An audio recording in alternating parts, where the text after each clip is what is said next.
naman nga ang mga celebrity na nag-effort ngayong Halloween 2025. Yung ang si Vic Soto at Pauline Luna ay napaka-cute ng kanilang costume. Meron din itong si Dower Cats Ryan Agoncillo na nag-effort din sa kanyang cute na costume. Pati nga itong si Dower Cats Karen ay naghanda sa kanyang costume na napakaganda. Ang mga Dower Cats nga ay nagkaroon ng Halloween sa TVJ. Ang mag-iina naman na Pauline Luna ay napaka-cute ng kanyang costume. Ito naman niyang si Pauline ay naka-aerobic at ang kanyang anak na si Tali ay si Wednesday. Ito nga rin si Shara Soto ay naka-join sa Halloween costume ngayong 2025. Tila nagkaroon naman nga ng Halloween sa kanilang bahay at makikita nga na ang Soto family ay mayroong event ngayong Halloween 2025.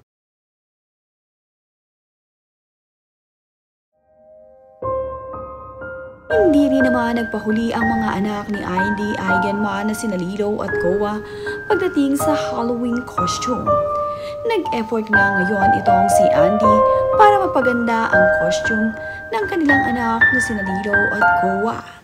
Ayon nga dito kay Andy Eigenman ay sinabi nga raw ng kanyang anak na si Lilo na gusto nga raw nito na scariest ang kanilang maging costume ngayon ng kanyang kapatid na si Koa.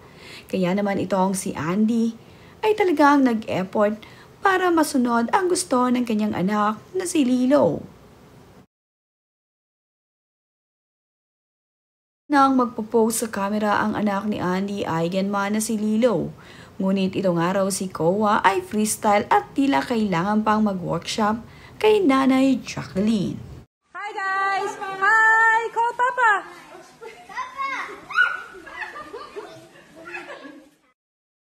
Ang mag-iina namang Solen Yusap ay talaga namang naghanda sa kanilang costume ngayong 2025. Ito nga mismong si Solen ang nag-ayos sa kanyang mga anak na sina Tilly at Miley. Nakakatuwa naman ang ginawa ng kanyang asawa na si Nico. Hindi nga raw niya isinali itong si Nico sa kanyang mga inayusan kaya naman itong si Nico ay nagsuot na lamang ng trash bag. At habang sila nga ay pupunta na sa labas upang makapag-trick or treat, ay upgraded na nga raw ang costume ni Nico dahil mayroon na nga siyang sariling costume at ito nga ay ang toilet.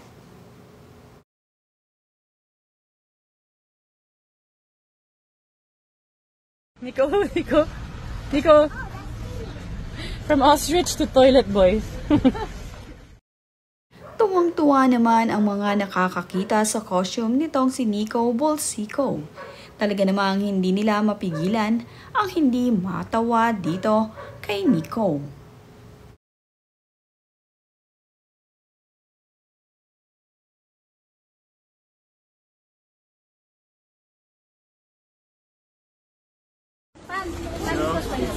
Similar이냐? 이쪽으로 붙어로. 맞아, 무구지가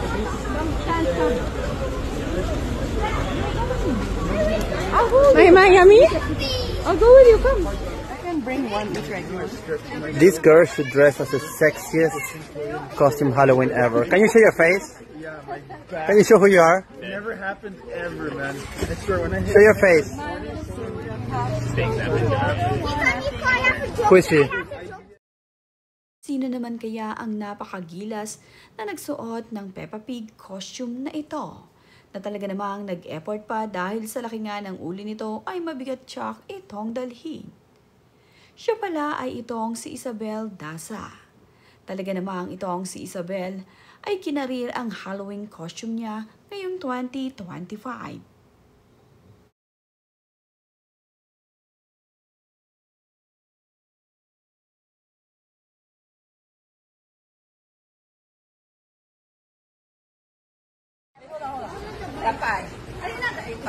It's already a reveal. And who is she? Eto pa nga ang isang hindi nagpa-face reveal. Sino nga ba ang nasa likod ng maskarang ito? At sa post naman nga ni Solen Yusap ay ang sinabi niya ay ito raw ay si Ann Curtis. Napakaganda nga daw at the best ang costume ni Ann Curtis ngayong 2025. Sobrang naglaan ng oras itong si Solenn Yusap para sa kanilang Halloween costume ngayong taon. Kitang-kita naman na talagang napakaganda ng kanyang pagkakaayos.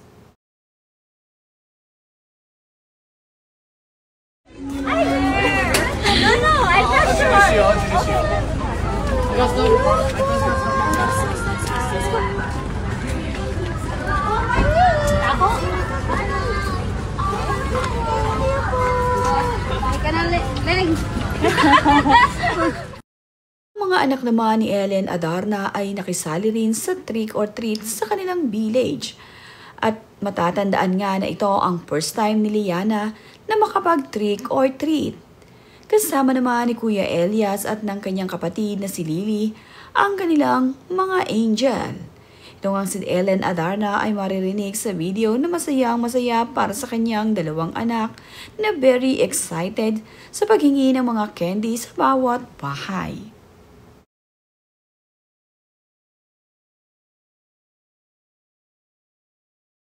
Ang isa naman sa mga first-timer pa na anak ng celebrity na makasali sa trick or treat ay ang anak ni Angelica Panganiban at Greg Homan na si Amila. Naimbitahan nga raw ito ng kanyang classmate kaya naman masayang-masaya itong si Amila na nakadalo sa trick or treat. Sour Patch naman ang napili ni Shaira Diaz at ng kanyang asawa na si E.A. Guzman na maging Halloween costume nila habang sila ay nasa Baba Thai Tea.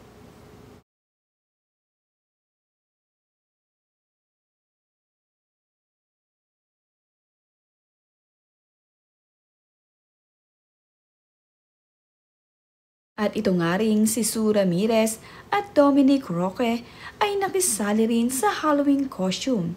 Nag-post din nga sila sa kanilang social media ng kanilang costume ngayong 2025. At ang mag-asawang Jeneline Mercado at Dennis Trillo ay nag-effort din sa kanilang mga costume. Nakakatuwa nga ang mga celebrity na talaga namang naglaan ng oras para sa effort nila sa kanilang mga Halloween costume.